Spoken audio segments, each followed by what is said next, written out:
உங்க நிறைவு கருத்தாவை எடுத்துக்கிறேன். செந்தில், எஸ். இல்லை, நீங்கள் ஒரு கேள்வி கேட்டீங்க. ராஜநாயகம் சாருடைய சர்வே சொல்லி கேட்டீங்க. 18% வரைக்கும் இருக்குதுன்னு சொன்ன உடனே டாக்டர் சுமந்த் உடனடியாக மறுத்தார். அவர் 2011 சொன்னது தப்பாக தான் போச்சு, அவ்வளவு வாக்கு சதவீதம் இல்லைன்னு சொன்னார். அவ்வளவு வாக்கு சதவீதம் இல்லை அப்படின்னு சொன்னவர் முதல் சுற்றுல பேசுகின்ற பொழுது விஜய்க்கு என்ன வித்தியாசம் இருக்குது, விஜய் இவர்களிடமிருந்து எந்த இடத்துல மாற்று என்று கேட்டவர் தோழர் ஷானவாஸ் சொன்ன உடனே டக்குன்னு எங்க வந்துட்டார் அப்படின்னா, ஏன் ஒரு கூட்டணி ஆட்சியாக இருக்கக்கூடாது, அவர் துணை முதலமைச்சராக கூடங்கிற இடத்துக்கு போயிட்டார். 18% கூட இல்லை என்று சொன்ன டாக்டர் சுமந்த் எப்படி பவன் கல்யாண் மாதிரி அவர் துணை முதலமைச்சர் ஆக முடியும்னு சொன்னார் தெரியல. இல்ல சார், எத்தனை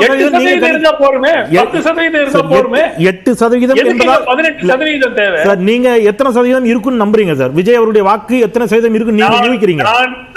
நான் எதிர்பார்க்கிறது சிங்கிள் டிஜிட், மேபி 8%, 9%, எங்க 6 இருந்து 10% என்னுடைய எதிர்பார்ப்பு. 18% இருக்கிறதுக்காக வாய்ப்பு எனக்கு தெரியவில்லை. ஆனால் ஒரு கூட்டணி அமைக்கிறது அப்படிங்கிறதுல 6, 8, 10 அதுவே ஒரு மிக முக்கியமான ஒரு எண்ணிக்கை.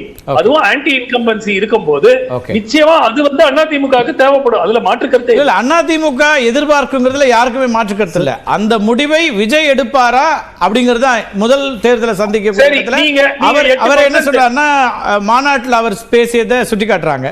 மாநாட்டில் அவர் தெளிவாக சொல்றாரு, எங்க தலைமையில தான் கூட்டணி அப்படின்னு அவர் சொல்லிட்டாரு. அதுக்கு பிறகு திரு புசி ஆனந்த்கிட்ட ஒரு அறிக்கை வருது, எங்கள் தலைமையில் இருக்கக்கூடிய ஒரு கூட்டணி தான், அதுல எந்த குழப்பமும் இல்லை அப்படின்னு. அப்ப அவங்க வந்து இன்னமும் பிடி கொடுக்கல. திரு ஜெயக்குமார் நட்பு சக்தின்னு சொல்றாரு. அதுக்கு பேர் தான் பாஸ்டரிங் அப்படிங்கிறது. இப்பவே வந்து இல்லைங்க, எங்களுக்கு ஒரு 30 சீட்டு கொடுங்க, 30 சீட்டு வச்சுக்கிட்டு நாங்க வந்து கூட்டணியில வர்றோம், அதுக்கப்புறம் நாங்க கூட்டணி அரசு கூட கேட்க மாட்டோம், ஆட்சி பங்கு கேட்க மாட்டோம் அப்படின்னு யாராவது சொல்லுவாங்களா? எங்கள் தலைமையை ஏத்துக்கிறவங்க தான். இது எல்லாமே வந்து ஜனவரி மாதம் தான் வந்து இந்த நிலைப்பாட்டினுடைய ஆக்சுவல் மீனிங், அர்த்தமே நமக்கு புரியும். அவர் சொன்ன மாதிரி அதிமுகவுடைய ஸ்டாண்ட் என்ன அப்படிங்கிற பேச்சு வந்துச்சு. செல்லூர் ராஜு இதுல சொல்லிட்டார், கூட்டணி ஆட்சி என்ற பேச்சுக்கே இடம் இல்லைங்கிறத செல்லூர் ராஜு ஏற்கனவே வந்து அது சொல்லி ஒரு 4 மாசம் ஒரு ஆண்டுல தேவைகள் மாறலாம். விஜயகாந்த் அவர்கள் தனித்து போட்டிட்டு, அவர் முதல்ல தனித்து போட்டிட்டு அவர் வெற்றி பெற்றார். அவர் ஒரு குறிப்பிட்ட சதவீத வாக்கை நிரூபித்த பிறகுதான் அந்த பார்கெனிங் பவர் அவருக்கு வருது. இல்லைன்னா அந்த பார்கெனிங் பவர் குறைஞ்சிடும். நீங்க மூடி இருக்கக்கூடிய கைகளுக்குள் என்ன வேணாலும் சொல்லலாம், 30%, 40%, 50% கூட சொல்லலாம். அஇஅதிமுக போன்ற தமிழ்நாட்டை அதிக காலம் ஆட்சி செய்த கட்சிகள் திமுக, அதிமுக வருகின்ற பொழுது அஇஅதிமுக போன்ற ஒரு கட்சி வாக்கு சதவீதத்தை நிரூபிக்காத ஒருவருக்கு துணை முதலமைச்சர் பதவி வரைக்கும் போறது அப்படிங்கறதெல்லாம் கற்பனையில நம்ம வந்து எவ்வளவு வேணாலும் அதை வந்து ஸ்லாகித்துக் கொள்ளலாம், பேசலாம். விஜய்க்கு இத்தனை சதவீதம் இருக்கு என்றெல்லாம் வந்து நம்ம பேசிக்கலாம். பட் அதற்கு அஇஅதிமுக ஒருபோதும் வந்து உடன்படாது அப்படிங்கிறது என்னுடைய நம்பிக்கை.